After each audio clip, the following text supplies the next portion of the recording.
Hello everyone, this is Nintendo Gamecube and I'm going to show off my collection that I've got for it. Now, my collection isn't complete, not meaning I don't know every Gamecube game, I really don't.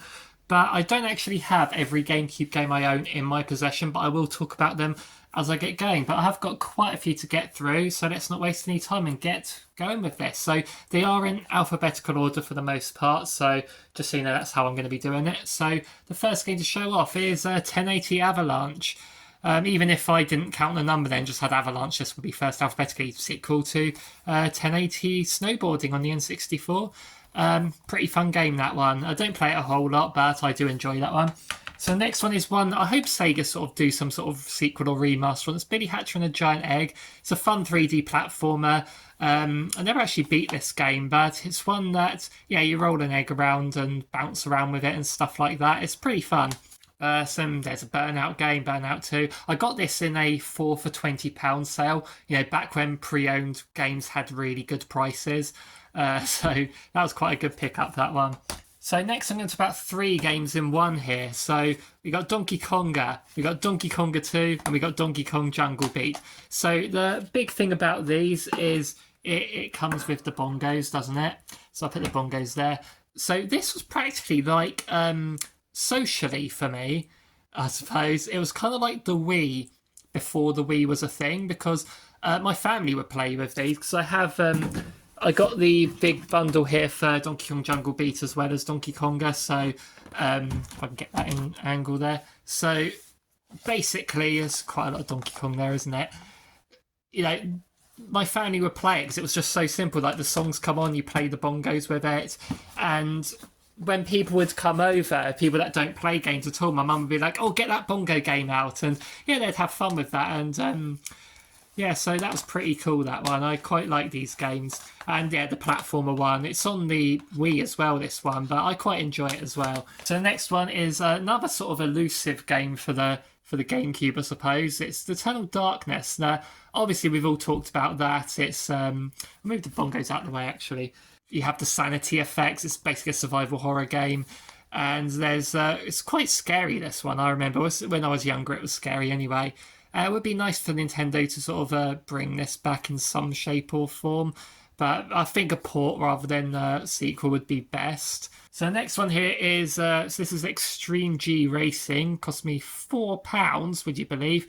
Is this game any good? Is it worth the £4? I've never actually played it. It's just one of them. I'm like, I want to collect a few more GameCube games. This is cheap in CEX, so why not? Okay, so sometimes with FIFA, I'm one per console. For the most part, I am, yeah. So I just play these with my brother usually, and their FIFA 2004 was the one I picked up. Not really much else to say about that. So let's go on to some James Bond games before we get to the J. So this is From Russia with Love.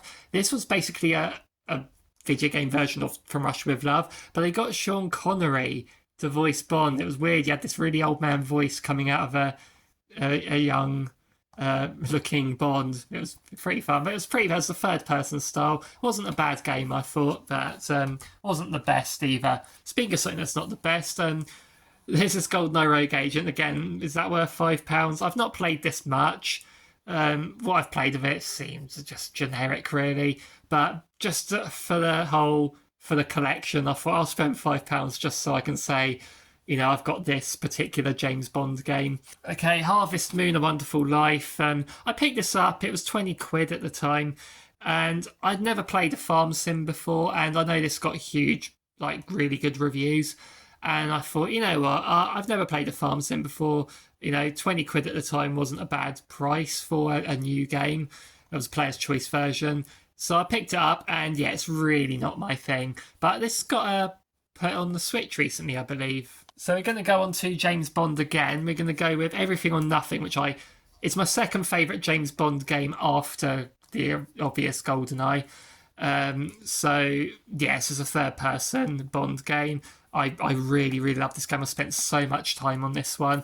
And then there's what people regard as the best James Bond game. Even some people even rate it over GoldenEye. But this is an interesting game because I got this first on the PS2 many moons ago, and I couldn't even load it because I realised the disc was scratched, so I couldn't even play it. So then a bit later on, several years later, I found the PS2 version again in a charity shop, and it worked. I managed to play 3 levels of it, and then it wouldn't load up the 4th level. So I take the disc out, and lo and behold, it's scratched. It was able to load up the first 3 levels, but nothing else. So this is my 3rd time owning this game. And obviously with that second one, it's got a lot. Let's just double check. I've not played this yet though, but the disc looks all right, so we're good there. Should be all right with that one. So hopefully I can actually play this game. So next one is Killer 7. It's a Capcom game. That's a 2-disc one. Yep, both discs are in there. This one I played it. I didn't really enjoy it that much. I know this is one of those elusive games now, like it's rare and expensive to have.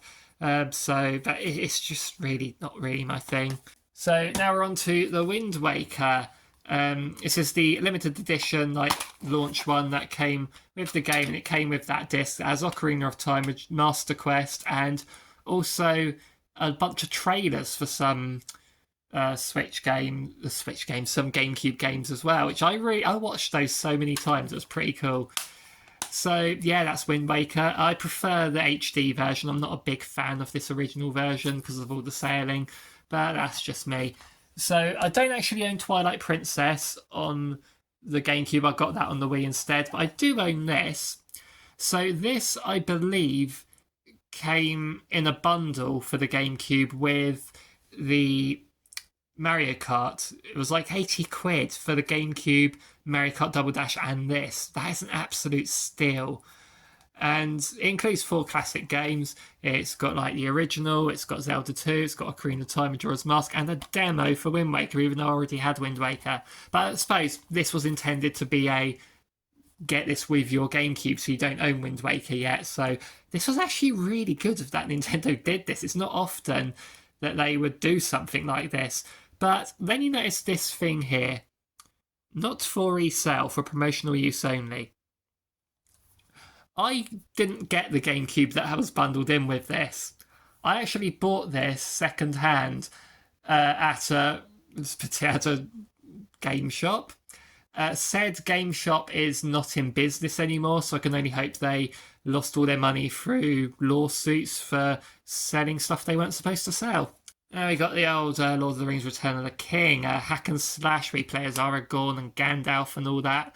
I only said those two because they're just staring at me right there. But this was a pretty fun one. I enjoyed it. I remember playing Two Towers. I borrowed that off a friend, and that was fine. That was fun enough. But it was a bit repetitive.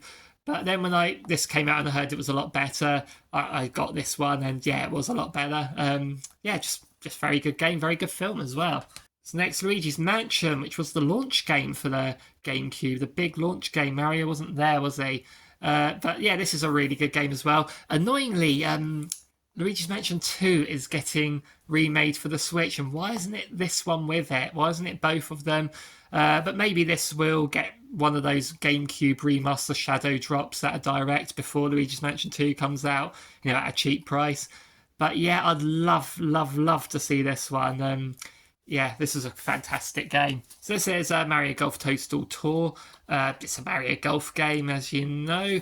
I didn't get the Game Boy Advance one. I didn't actually own a GBA back then. So, yeah, it's just Mario Golf. It's really fun. Has some zany courses. Really like that one. So, Mario Kart Double Dash. This one, as you can see, I'm going to talk about another game that's missing from my collection in a second. So, you notice I got this for £15 pre-owned. I did actually buy this launch day. Actually, I didn't buy it launch day, I tell a lie. It came out on my birthday, and it was my birthday present that year, which conveniently enough. But the thing is, I was anticipating this game for months. From June or something, it got announced up to November. I was just in such high anticipation, visiting the website all the time. I was so excited for this game.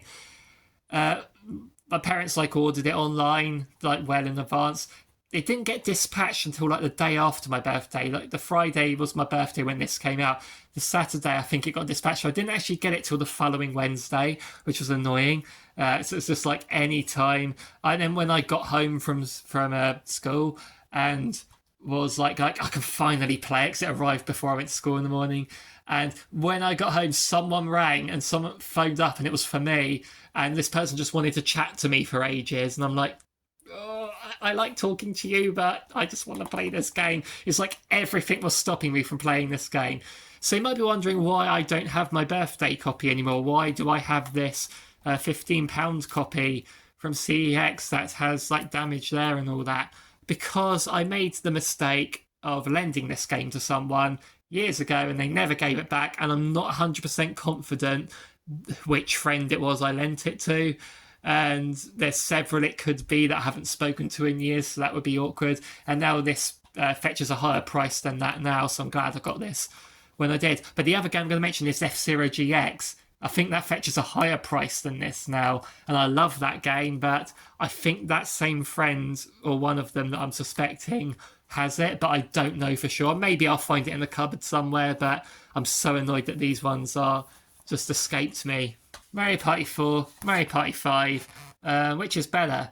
I prefer this one. This is my favourite Mario Party. My brother and I basically made a tradition of playing this 50 turns on the pirate board at midnight every Christmas Eve. So Christmas morning, like 3:30 in the morning, is when we'd finish and then go to bed before Christmas. Basically, I haven't touched this GameCube in quite a long time, as we haven't done this in a few years, this tradition. But as I noticed before, again, Mario Party 5 is the disc that's in there, so that's a testament to how much I play this one.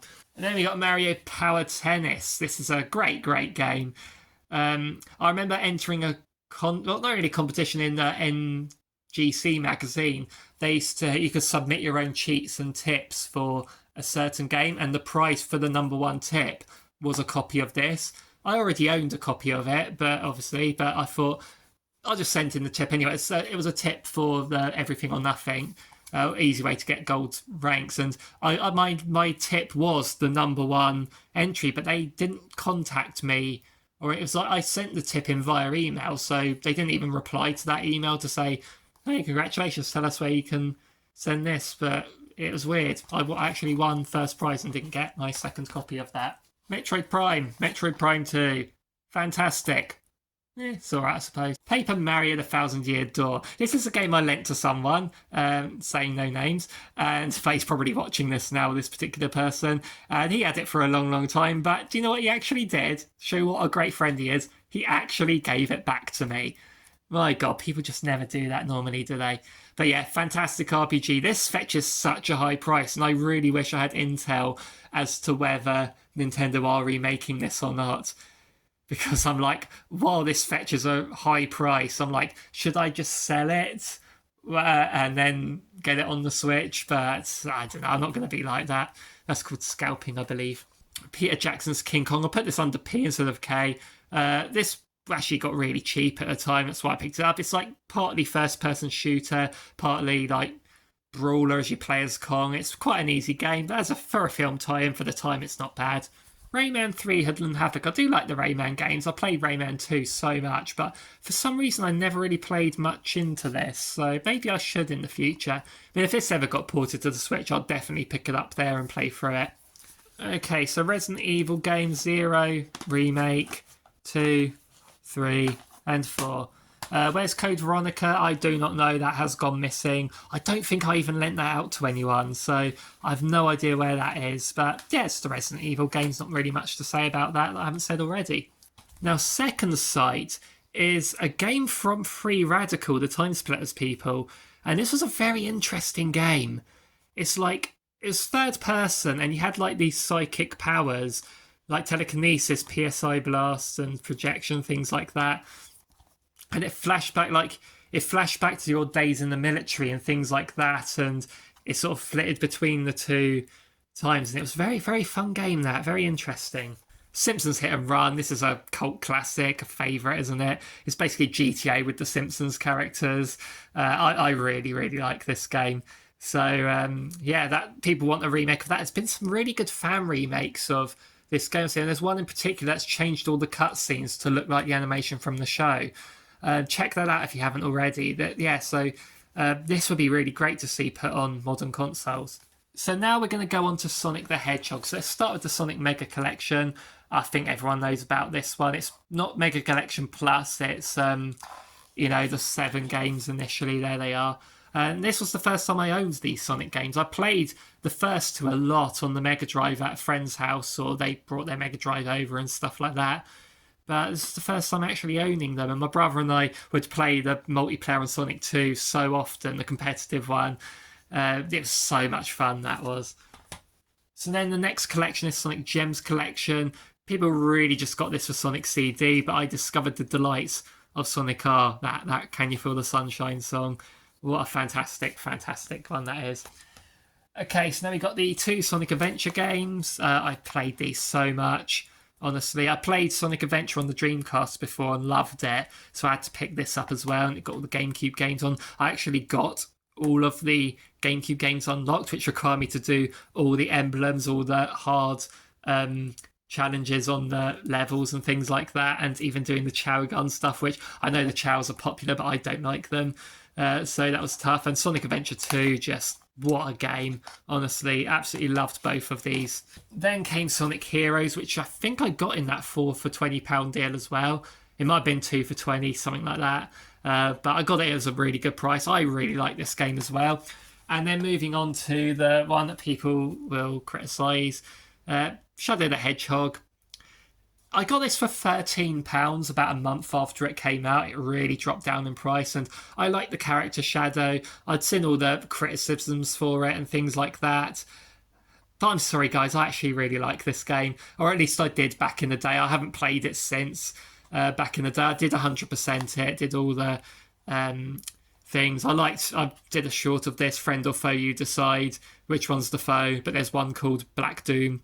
Like, that sort of ruins the mystery, doesn't it? But yeah, I quite like this one back in the day. Soul Calibur 2, I love this one. This was such a great game because obviously it had Link in it. He's front and centre. Like the PS2 and Xbox versions had exclusive characters as well, but none as good as Link. And Soul Calibur's known for having guest characters in their games all the time now. Like they've done Star Wars and Assassin's Creed and stuff like that. But this is my favourite Soul Calibur. I have played one since then. Nothing can top the one with Link in for me. I hope this gets a remaster because the PlayStation Xbox version's got an HD remaster on PS3 and 360, I believe. So why didn't this get it as well? SpiderMan 2, another well-regarded movie-based game, especially for the time. They weren't well-regarded all that often. They came out all the time, didn't they? Yeah, this was a really fun one. It was quite sandboxy, this, because you'd spend most of your time just randomly swinging around the city, wouldn't you? And I really enjoyed that one. It was a lot of fun. Star Wars Rogue Leader, Rogue Squadron 2. This is a highly regarded game. I spent £6 on it. Never played it. Star Fox Adventures. I didn't get Star Fox Assault, which was the other one. I got this one out because it was quite cheap, and I never actually beat this one then. It was okay, it was fine, kind of budget Zelda, I found. It felt like that. But, maybe I'll play for it again one day, but, it's not really, didn't really grab me that much. Super Mario Sunshine, I mean, that's a no-brainer, really. It's the Mario game, yes, the Flood Pack. Mario Sunshine. Super Monkey Ball. Now, this has had a bit of resurgence in my household, because obviously Banana Mania came out, which was a sort of remake of this, and the second one, which this is the only Monkey Ball game I own up to Banana Mania, I think. Yeah, I owned the Wii one, but I sold that quite quickly. But yeah, Monkey Target on here, though, was phenomenal. How did they mess it up so much in Banana Mania? But Monkey Billiards is still as good as ever. That's something me and Sophie have been playing a lot lately on the Switch. And we got the OG here on this. As it by that, I mean it's the first game I got on the GameCube, Smash Brothers Melee. And what can you say about this one? Except again, don't lend these games to friends because this person gave it to me without the instruction book. Well, I didn't get my instruction book back for some reason. By the time I realised it, that person was like, "Oh, I don't know anything about it." Like, okay, but still, phenomenal game. Time Splitters 2. This might be a controversial thing. Obviously, from the people that made GoldenEye, I believe, from Rare, joint formed Free Radical. I love this game. I love the arcade mode, like the challenges you do. I love the multiplayer in it and stuff. I mean, I've enjoyed some of those, like the Call of Duty games back in the sort of original Modern Warfare era. I enjoyed them. Fine. I don't play many shooters now, but I kind of think this was the last truly great shooter for me personally. Again, not even an online shooter, this one, but I like the split screen local multiplayer shooters, and this is sort of like almost like the last of its kind, really, that emphasised that before the big push to online. But I just really like this sort of thing. The Tasmanian Tiger, 3D platformer. It's on the Switch. I have it on the Switch and I've beaten it on the Switch. It's a very good game. £5. Basically, Sophie took me to a video game cafe one day and they had the Gamecube out with a load of games, and this was one of them. And I thought, I've heard of that, let me have it a try. So I just played, I played about 10-15 minutes of it, and I was like, yeah, I really like this. So on the way back to the car, I stopped in CEX and saw it in there for a £5. I was like, yeah, I'll get that. I got it. I didn't actually play it on here, I actually played it on the Switch, so getting this was probably a bit of a waste of a £5 really in that regard. Beautiful Joe. Now this is one I'm going to bring up another game that I don't have anymore for some reason. That's Hitman 2. I really liked Hitman 2 a lot. I don't know why my copy of it has gone missing. I don't know if I lent that to anyone or not. But here's the thing. I was looking for Hitman 2 for so long because it got really good reviews in the magazines. I came and I was young at the time. I wasn't really online shopping. I was waiting to game one day and I said to someone, have you got Hitman 2 for the Gamecube? And he sort of looked at me and goes, Hitman 2 isn't on the Gamecube. And I said, yes, it is. I knew it was because, I said, well, why have the Nintendo magazines all reviewed it then? He goes, well, it's definitely not on the Gamecube, he says. Okay. So I looked around, I thought, it wasn't in the shop, that's why I asked. And I knew this fob was a very good game, and it is a really good game. And I bought it instead. And the guy who said Hitman 2 wasn't on the Gamecube was so mean. He was giving me such a smirk. He was looking at me, or I suppose because it's a pink cover and stuff, he was being really sort of snarky about it. Again, I actually found Hitman 2 a couple of weeks later in another town in a different game shop, and I just saw it on the shelf for 12 quid, not even pre-owned new, and I was like, wow, what a find that was. And I wish I'd gone back to the other game shop and just shoved that in that guy's face. I'm not bitter about that still, obviously. WarioWare Mega Party Game $. I had to buy this for one reason. I wasn't planning to, but I read the back and it says, hey, buy my game. Who am I to refuse? Wave Race Blue Storm, sequel to Wave Race. It's another Wave Race game. Shame they didn't make more of these, but this is a really, really good one. Worms 3D, I really like this game. Really, really like it. It was one of mine and my brother's sort of go-to. We sort of had several games that we'd play, like Smash Brothers, Mario Kart, Sonic 2, that we'd always put in, Monkey Target as well, and then this would be one of them. And yeah, I just really, really liked it. I think Worms translated really well into 3D, at least in this game anyway. Yeah, really like this one. Okay, I'm going to show 3 games at once here, and they're all WWE games. So WWE Crush Hour. Now, back in 2004, it was 2005 actually. It was the second time they did Taboo Tuesday as a pay-per-view, one where the fans voted for the matches, what matches they wanted to see. And my friend and he came over because we were going to watch it. We actually went to see Wallace and Gromit's Curse of the Were-Rabbit at the cinema that day as well.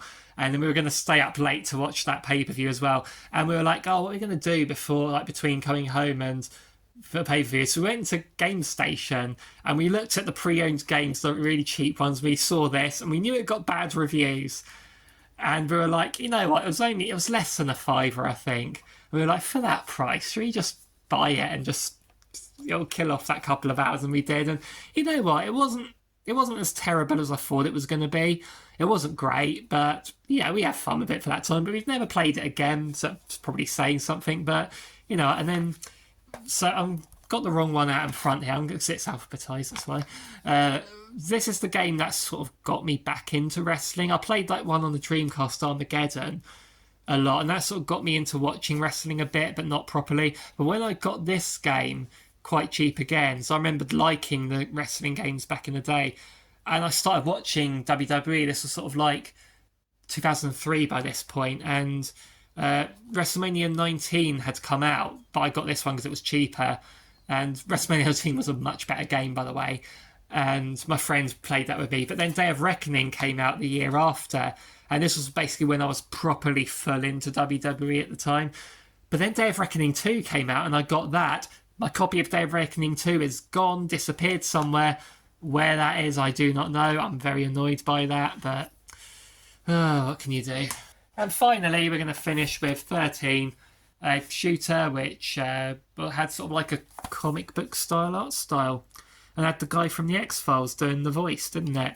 It got a remake, didn't it? That got panned. I can't remember what was wrong with the remake. I didn't really look too much into it, but yeah, that's the last GameCube game. So yeah, those are my GameCube games. You might let me know if there's any recommendations you have of games that I'm missing. And yeah, so let me know in the comments down below. I'll see you later. Bye bye.